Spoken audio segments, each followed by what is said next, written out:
Public അവയർനെസ്സിനായിട്ടുള്ള ടോപ്പിക്കുകൾ തിരഞ്ഞെടുക്കുമ്പോൾ ഡെർമറ്റോളജിയിൽ വളരെയേറെ പ്രാധാന്യമുള്ള ഒരു ടോപ്പിക്കാണ് ലെപ്രസി.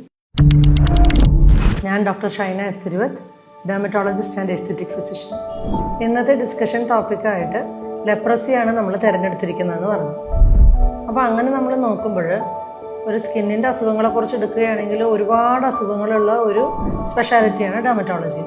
അപ്പോൾ അതിൽ എന്തുകൊണ്ടാണ് ലെപ്രസി ചൂസ് ചെയ്യാൻ കാരണം എന്ന് നോക്കിയാൽ ലെപ്രസിയെക്കുറിച്ച് ഒരുപാട് തെറ്റിദ്ധാരണകളുണ്ട്. അതായത് വളരെ പണ്ടുകാലത്തുണ്ടായിരുന്ന അസുഖമാണെന്നും ഇപ്പോൾ നമ്മുടെ സമൂഹത്തിൽ ഇല്ലാത്തൊരു അസുഖമാണെന്നെല്ലാം ആളുകൾക്കിടയിൽ തെറ്റിദ്ധാരണയുണ്ട്. അപ്പോൾ യഥാർത്ഥത്തിൽ കേരളത്തിലും ഇന്ത്യയിലും ഇപ്പോഴും പുതിയ ലെപ്രസി കേസുകൾ റിപ്പോർട്ട് ചെയ്തുകൊണ്ടിരിക്കുന്നുണ്ട്. ഇത് കറക്റ്റായി വളരെ നേരത്തെ തന്നെ നമുക്ക് ഡയഗ്നോസ് ചെയ്യാൻ പറ്റുകയാണെങ്കിൽ ഒരുപാട് ബെനിഫിറ്റ്സ് ഉണ്ട്. അതായത് കറക്റ്റായി മരുന്നെടുക്കുകയാണെങ്കിൽ രോഗിയുടെ ഡിസീസ് പ്രോഗ്രഷൻ നമുക്ക് അറസ്റ്റ് ചെയ്യാൻ പറ്റും. പിന്നെ രോഗിയിൽ നിന്നും മറ്റുള്ളവരിലേക്ക് അസുഖം പടരുന്നത് നമുക്ക് തടയാൻ പറ്റും. അതുമാത്രമല്ല, ലെപ്രസി മൂലം ഉണ്ടാകുന്ന ഞരമ്പുകൾക്കുള്ള കേടുപാടുകൾ മൂലം സംഭവിക്കാവുന്ന പെർമനൻ്റ് ആയിട്ടുള്ള ഡിസബിലിറ്റീസ്, അതായത് വൈകല്യങ്ങൾ തടയാനും നമുക്ക് സാധിക്കും.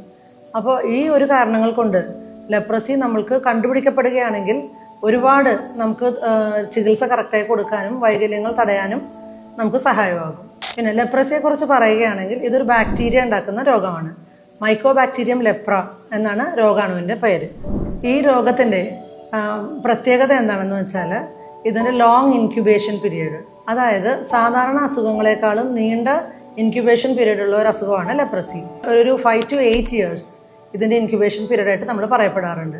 ഒരാളുടെ ശരീരത്തിൽ രോഗാണു പ്രവേശിച്ചു കഴിഞ്ഞാൽ സാധാരണയായി 5 to 8 വർഷം എടുത്താണ് ഈ രോഗാവസ്ഥ പുറത്തേക്ക് വെളിവാകാറുള്ളത്. അപ്പോൾ ഈ ഒരു കാലയളവിൽ അസുഖം ബാക്കിയുള്ളവരിലേക്ക് പടരാൻ സാഹചര്യമുണ്ട്. പിന്നെ മൂന്നാമതായിട്ട് നമ്മൾ ലെപ്രസിയെക്കുറിച്ച് പറയുകയാണെങ്കിൽ ഇത് പടരുന്നത് എങ്ങനെയാണ്, നമ്മുടെ ശരീരത്തിലെ ഏത് ഭാഗങ്ങളെയാണ് ഇത് ബാധിക്കുന്നത് എന്നൊക്കെയുള്ളതാണ്. അതായത് സാധാരണഗതിയിൽ സ്കിൻ ആൻഡ് പെരിഫറൽ നെർവ്സ് എന്ന് പറയും. അതായത് സ്കിന്നിനെയും ഞരമ്പുകളെയുമാണ് ഇത് പ്രധാനമായിട്ടും ബാധിക്കുന്നത്. പിന്നെ ഇത് എങ്ങനെ സ്പ്രെഡ് ചെയ്യുന്നു എന്ന് ചോദിച്ചു കഴിഞ്ഞാൽ സാധാരണ ഡ്രോപ്ലെറ്റ് ഇൻഫെക്ഷനാണ്. അസുഖബാധിതനായ വ്യക്തിയുടെ നെയ്സൽ സെക്രീഷൻസിൽ രോഗാണു ധാരാളമായി കാണാറുണ്ട്. അപ്പോൾ ഡ്രോപ്ലെറ്റ് ഇൻഫെക്ഷൻ വഴി വായുവിലൂടെ ഇത് മറ്റുള്ളവരിലേക്ക് പകരാം. ഇതാണ് ലെപ്രസി പകരുന്ന രീതി. ഇങ്ങനെയാണ്. നമുക്കറിയാം, ഇപ്പോൾ നമ്മുടെ കേരള സർക്കാരിൻ്റെ നേതൃത്വത്തിൽ ലെപ്രസി ഡിറ്റക്ഷൻ ക്യാമ്പയിൻസ് ഒരുപാട് റൺ ചെയ്യുന്നുണ്ട്.